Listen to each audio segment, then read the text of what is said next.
in the aggregate or economy as a whole, and after allowing for process of learning, there would be some effect. Now, what this bring out the point is one is don't read anything into the height of this spread compared to this spread or that other way. So that is an open question. But how much it goes up? So it could be that it goes up just a little. So it doesn't matter of scale of the area. So that's not what. Is that you can never really be able to predict how the general population will respond. Sometimes the response will be high, sometimes the response will be lower than expected. How can you actually be the policy when you don't even know how much what is the degree of change that you think about? You know, there are empirical studies. You use econometrics to find out these things. Now, what we have come to is an empirical vision. So the theoretical part is clear that with this negative sign here, you would have lower demand for real money balances, and the only way the adjustment can be brought about is by a jump in the price level. So the issue is now how much. But in any case, I haven't said anything about it being a large effect. How much the effect would be, it would depend on by how much is the growth rate of one change. So the question is that if this was how can the central bank really affect policy when it does not know the kind of response that it as I said, what the central bank does is to use empirical model. It will use an empirical model for a different country. And also see the experience of other countries. You look at those empirical studies to see how much is the so how much is that height? Is it epsilon, which is what we have in mind, or is it significant? The point here is theoretical that there would be a jump in the price level. So so there are two things happening here. One is that of course the price level is rising. Earlier it was rising at some rate. After that it is rising at a higher rate, which is also understandable since money is going at a higher rate. So this is cheaper than this. That is one part. The other part is the jump in the price level. So two things. The jump is one time. One time, do not interpret that literally as one point here. You can make the diagram more elaborate by allowing for an interval of time during which this adjustment takes place. These are very smooth, neat, stylized version that are being shown in classroom lectures. But to be a little more complicated, the essence of being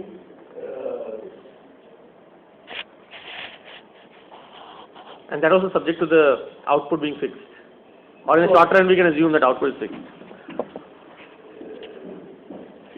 Well, output is being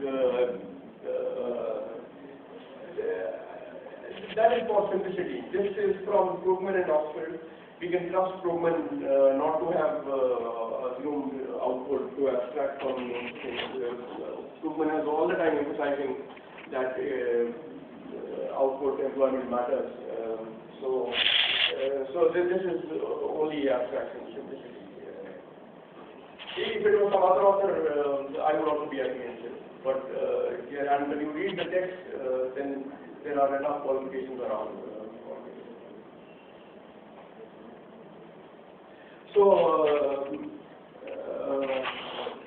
This now becomes easier to understand. This is just related to this, which is that the exchange rate changes, the dollar depreciates. So at what rate? Well, this slope measures the inflation rate in the economy, and this slope measures the depreciation of the currency.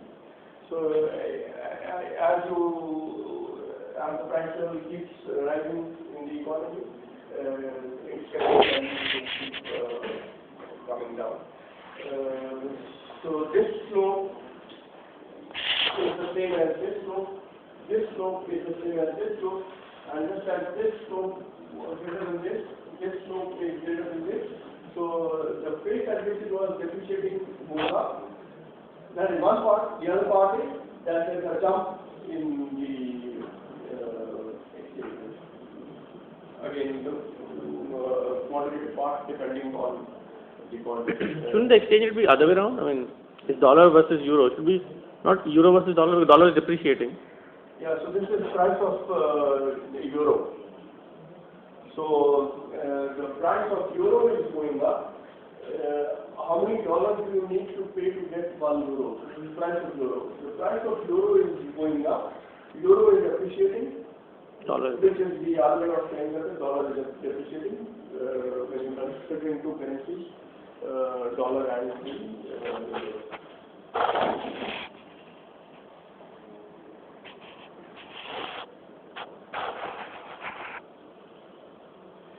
This I had shown you earlier. This is just to go over it quickly.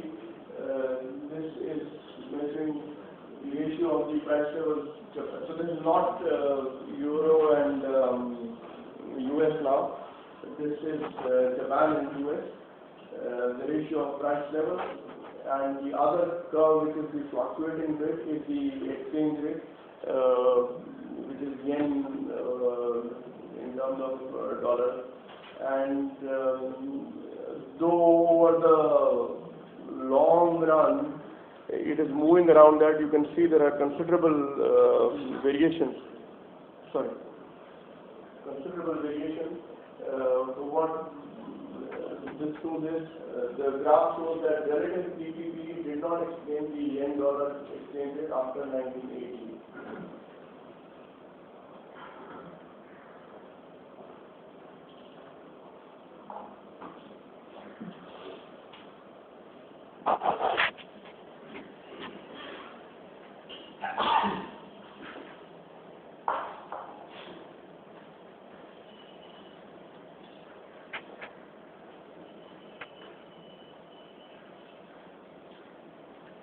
This we have covered.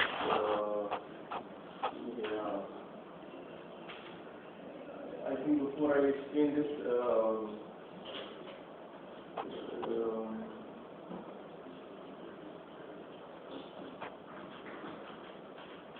before I come to this, let me consider. So we've so far considered exchange rate determination in the short run and in the long run. In the long run, the exchange rate is determined by the purchasing power parity considerations. Let me write that down. You've done that bit, but this is quickly. So,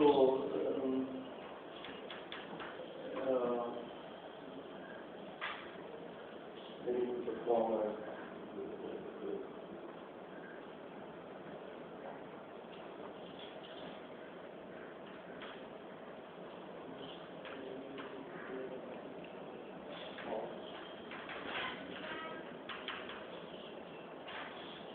So, but before this,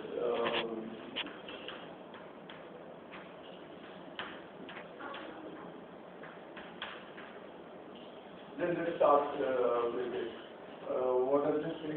Consider one commodity and a tradable commodity, an individual commodity, a tradable commodity of same quality available in two countries. The economist magazine considers the McDonald's burger, which is somewhat similar quality across their different restaurants. So you have this is the price in one country, this is the price in the other country. So the star is, let us say, you're considering two countries, the home country and the foreign country, and have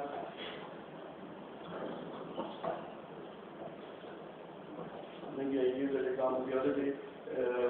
Let us say $1, or let this be the foreign country, it's the home country. So you have $1 here, and the exchange rate is 55 rupees. So you have 55 rupees for a burger. And what the purchasing power parity would say is that if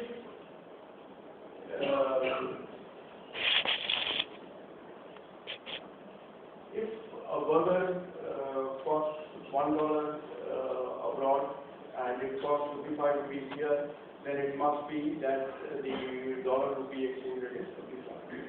This is the simple, absolute purchasing power parity.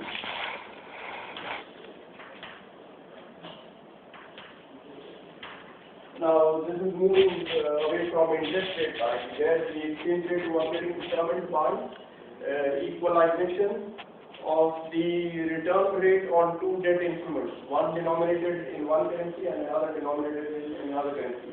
That was a short-run exchange rate determination. This is going beyond those financial monetary factors and looking at the prices of goods. You could consider tradables, even if these are not tradables, if the similar quality which is available, then this is how the exchange rate would get determined. That's the very appealing idea of purchasing power parity. Now, this is for an individual commodity, and if you consider a tradable, let us say in the wholesale market, in the international trade segment, let us say it's wheat that is being traded, then of course indeed you would have something like this holding. Otherwise, it's an arbitrage opportunity. If this equation doesn't hold, then there is any arbitrage can make money buy where it is low, sell where it is high. And then the price would have to adjust, or the exchange rate would adjust and increase the exchange rate given the sluggishness of the price. So as an individual commodity and as a tradable commodity, this indeed makes considerable sense. But this term is not used for this equation. For an individual commodity, it is used for this. And what is said here is that considering an individual commodity considers a bundle of goods, a basket of goods in the US and a basket of goods in India. And this basket could also be a different basket in the two countries.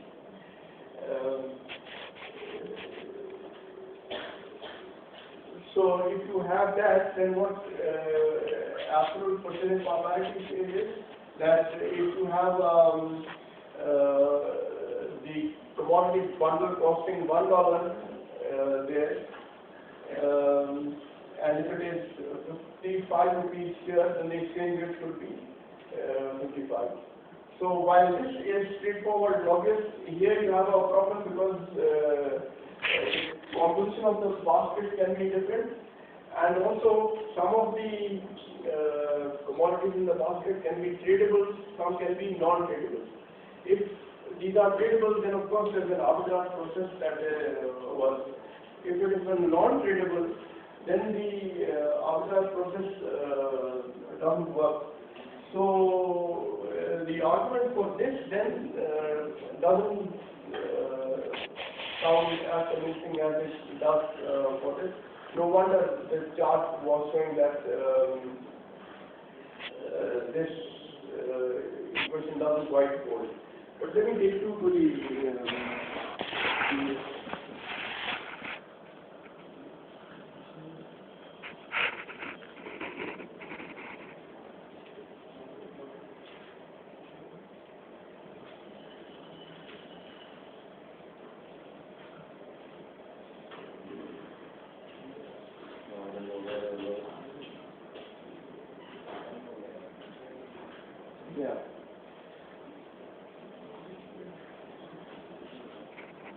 this is where the significance lies. The price levels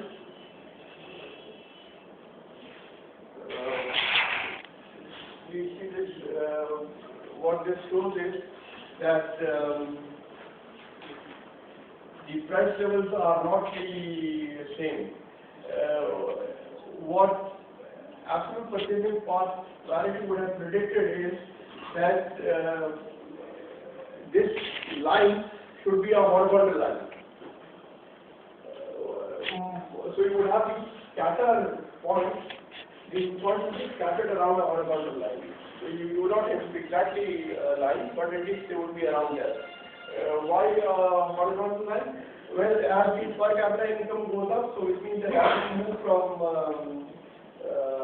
Somalia to India to Dubai to New York, a bundle of goods after conversion from one currency to another, the price in one and the same currency would be the same. So if it costs you 55 rupees in India, it costs you 55 rupees in Dubai and in Somalia and in New York and in France. So it doesn't matter whether you are in a developed economy or in a less developed economy. That should be horizontal according to absolute purchasing power parity theory. But what this empirical evidence shows, and it's important to keep the data in mind, what it says is that if a burger costs 55 rupees in India and the exchange rate is 55 rupees to a dollar, then it is not the case that the same burger is available for $1 abroad. It would typically be available at $2 or $3. So as the income goes up, the price at which the good or the basket is available is more. So this then needs to be qualified, and you change this to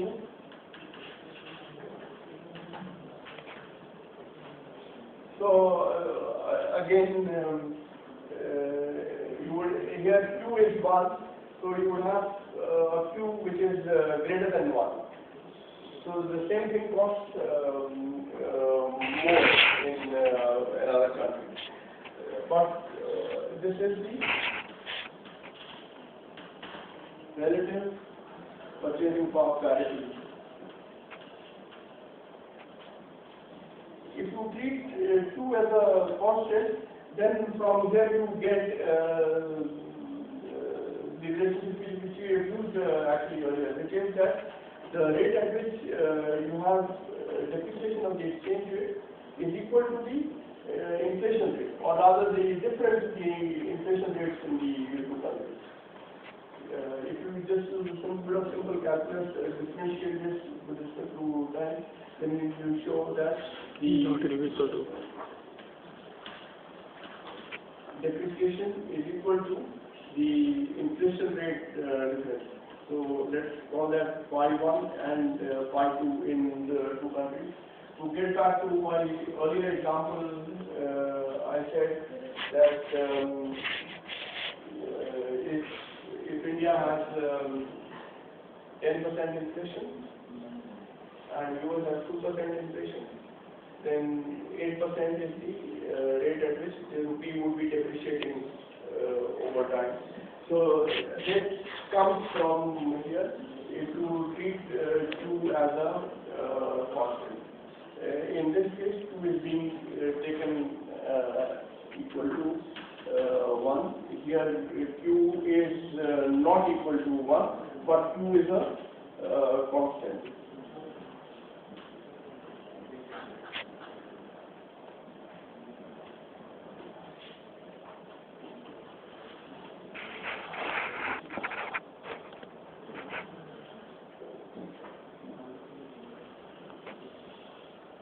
So,